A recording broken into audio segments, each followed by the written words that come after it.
கிறிஸ்துவுக்குள் அன்பான தேவனுடைய பிள்ளைகளே, இயேசுவின் நாமத்தில் உங்கள் அன்போடு கூட வாழ்த்தி வரவேற்கிறேன்.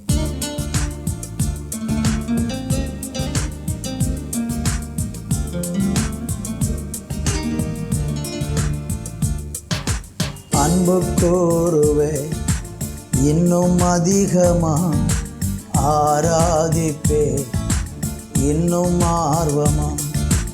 அன்பு கூறுவே இன்னும் அதிகமா, ஆராதிப்பே இன்னும் ஆர்வமா. மை முழு உள்ளத்தோடு ஆராதிப்பே, முழு பலத்தோடு அன்பு கூறுவே. ஆராதனை ஆராதனை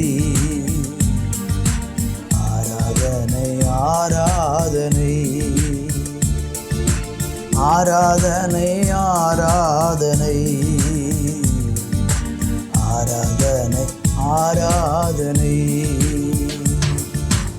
எபினேசரே எபினேசரே, இதுவரையில் உதவி நீரே. எபினேசரே எபினேசரே, இதுவரையில் உதவி நீரே. ஐயா, இதுவரையில் உதவி நீரே.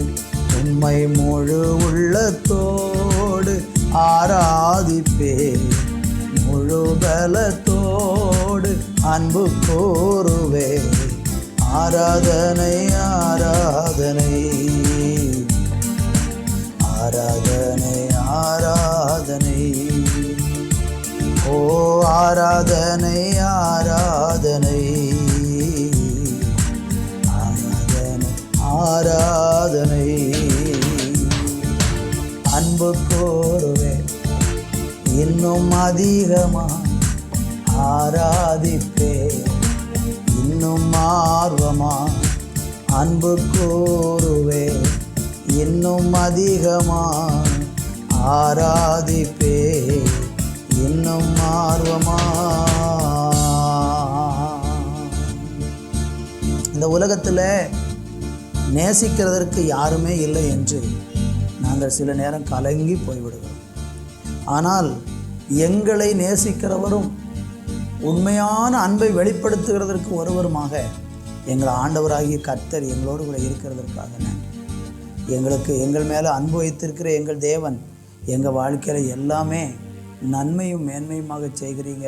அதற்காக ஸ்தோத்திரம். தொடர்ந்து கூட இரும், ஆசீர்வதியும். இயேசுவின் நாமத்தில் பிதாவே, ஆமேன் ஆமேன். அன்பான தேவனுடைய பிள்ளைகளே, இந்த நாளை தியானிப்பதற்கு உபாகம புஸ்தகம் 6ஆம் அதிகாரம் 5வது வசனம். நீ உன் தேவனாகிய கர்த்தரிடத்தில் முழு இருதயத்தோடும் உன் முழு ஆத்துமாவோடும் உன் முழு பலத்தோடும் அன்பு கூறுவாயாக.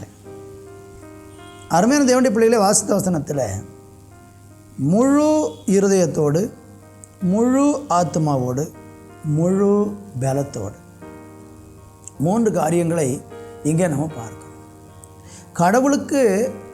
கடவுள் நம்ம மேலே முழுமையாக அன்பு வச்சார். யோவான் 3:16 நீங்கள் படித்தீங்கன்னா அவருடைய அன்பை பூரணமாக நமக்கு வெளிப்படுத்தினார். அவரை மாதிரி யாருமே நம்மளை நேசிக்க முடியாது. ஆனால் அவர் நம்மகிட்ட எதிர்பார்க்கிறது நாமளும் அவரை முழு இருதயத்தோடு நேசிக்க வேண்டும். முழு இருதயத்தோடு, முழு ஆத்மாவோடு, முழு பலத்தோடு அவர்கிட்ட அன்பு பாராட்டணும் அப்படின்னு கர்த்தர் எதிர்பார்க்கிறார். அநேக நேரங்களில் நம்முடைய இருதயமானது கடவுளுடைய விஷயத்தில் முழு இருதயத்தோடு அவரை நேசிக்க நம்மளால் முடியலை. முழுமையாக அவரால் பின்பற்ற முடியலை. நம்ம முழுமையாக ஆண்டவரை நேசிக்க முடியாமல் இருப்பதற்கு என்ன காரணம் அப்படி பார்த்திங்கன்னா, நம்முடைய பாவம் தான் அதற்கு காரணம். நம்மளை சில நேரம் பிசாசு என்ன பண்ணுறோம்னா, பலவிதமான பாவ சோதனையில் தள்ளிவிடுது. நல்லா ஓடிக்கிட்டு இருப்பீங்க, நல்லா வாழ்ந்துக்கிட்டு இருப்பீங்க, திடீர்னு பாவம் நம்மளை ஈர்க பிடித்துக்கொள்ளும்.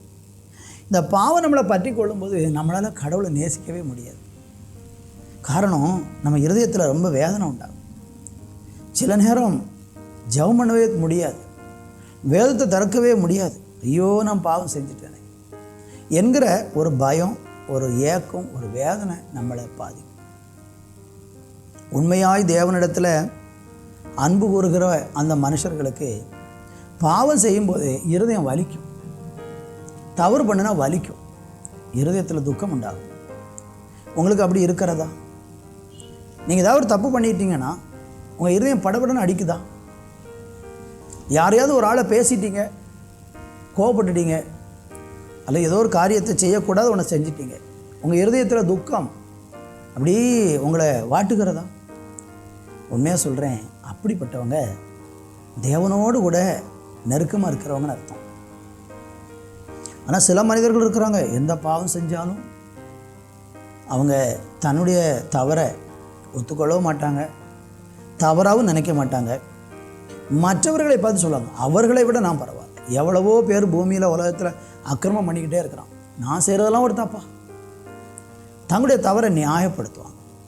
கடவுள் யாரை நேசிக்கிறார்னா, தவறு பண்ணாதவங்களே இல்லை,